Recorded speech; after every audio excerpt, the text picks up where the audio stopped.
सबको नमस्कार। माय वेदास में आपको स्वागत है। मैं वेदमूर्ति श्री नित्यानंद देसाई। वीरं महाविष्णुं ज्वलन्तं सरतोमुखं नरसिंहं भीषणं भद्रं मृत्योर्मृत्युनमाम्यहम्। आज वैशाख शुक्ल चतुर्दशी यानी नरसिंह जयंती या नरसिंह चतुर्दशी भी इसे कहते हैं। आज हम नरसिंह जयंती के बारे में कुछ विचार करेंगे। इस व्रत के बारे में नरसिंह पुराण आदि में ऐसा वाक्य आता है, वैशाखे शुक्ल पक्षे तु चतुर्दश्यां निशामुखे मज्जन्म संभवं पुण्यं व्रतं पाप प्रणाशनं वर्षे वर्षे च कर्तव्यं मम संतुष्टि कारणम्। ऐसे वाक्य है। इसका यह तात्पर्य है कि वैशाख शुक्ल पक्ष के चतुर्दशी जो सायं व्यापिनी है तिथि, उसका ग्रहण हमें करना है और नरसिंह भगवान के अवतार का स्मरण करते हुए उस दिन यह व्रत करना है।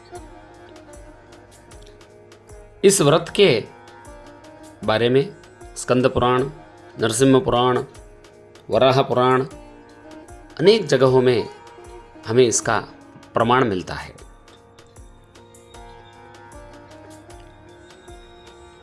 स्वयं प्रकाश परमात्मा जब भक्तों को सुख देने के लिए अवतार ग्रहण करते हैं, तब वह तिथि और मास भी पुण्य के कारण बन जाते हैं। जिनके नाम का उच्चारण करने वाला पुरुष सनातन मोक्ष को प्राप्त होता है, वे परमात्मा कारणों के भी कारण है। वे संपूर्ण विश्व के आत्मा, विश्व स्वरूप और सबके प्रभु हैं। वे ही भगवान भक्त प्रहलाद का अभीष्ट सिद्ध करने के लिए नरसिंह रूप में प्रकट हुए थे और जिस तिथि को भगवान नरसिंह का प्राकट्य हुआ था, वह तिथि महोत्सव बन गई।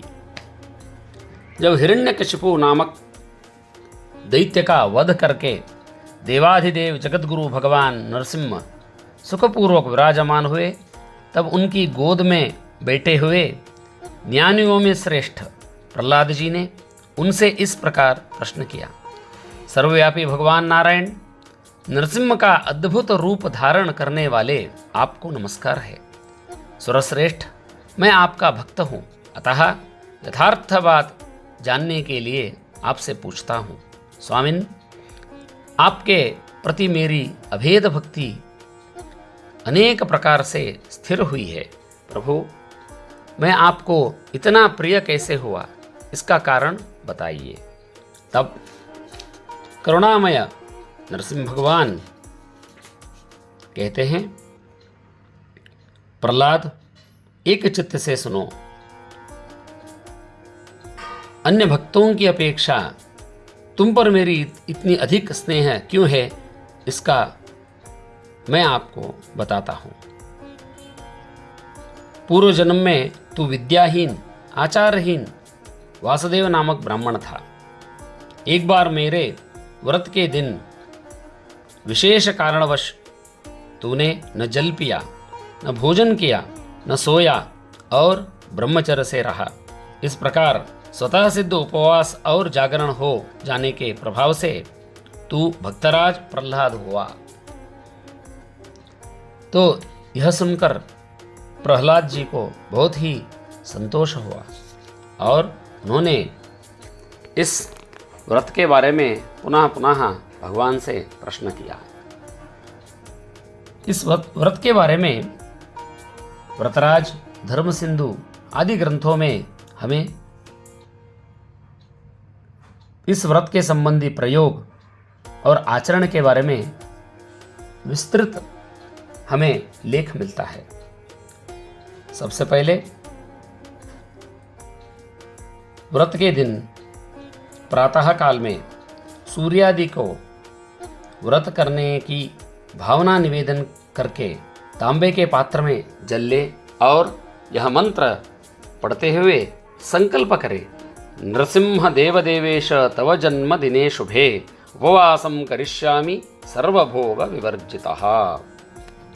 उस दिन उपवास का प्रातः संकल्प करें। उसके बाद मध्याह्न के समय नदी आदि पर अथवा अपने स्वगृह में ही जो तीर्थ समान है क्रमशः तिल, गोमय, मृत्तिका और आंवले मलकर पृथक पृथक 4 बार स्नान करें। इसके बाद शुद्ध स्नान करके वहीं नित्यकृत्य करें। फिर घर आए अथवा घर में ही अगर आप कर रहे हैं तो व्रत के जो नियम है क्रोध, लोभ, मोह, मिथ्याभाषण, कुसंग और पापाचार आदि का सर्वथा त्याग करें। ब्रह्मचर्य सहित उपवास करें। सायंकाल में एक वेदी पर अष्टदल बनाकर उस पर नरसिंह भगवान को स्थापित करें और विद्वान ब्राह्मणों से या अगर आप स्वयं पूजा आदि आप कर सकते हैं तो मूर्ति का प्राण प्रतिष्ठापना करें और षोडशोपचारों से विशेष रूप से भगवान का भक्ति से पूजन करें। रात्रि में गायन, वादन, पुराण श्रवण या हरि संकीर्तन से जागरण करें। दूसरे दिन फिर पूजन करें और ब्राह्मणों को भोजन कराकर स्वजनों सहित स्वयं भोजन करें।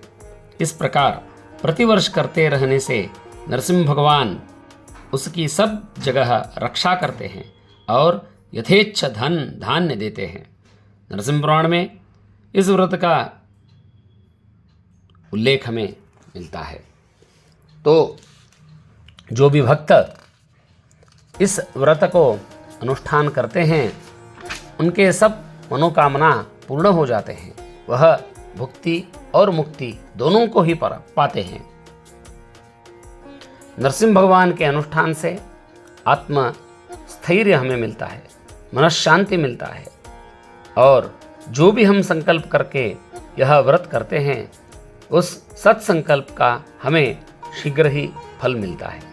तो सभी भक्तजन नरसिंह भगवान के कृपा के लिए इस महान व्रत का अनुष्ठान करें और अपने इष्ट को प्राप्त करें।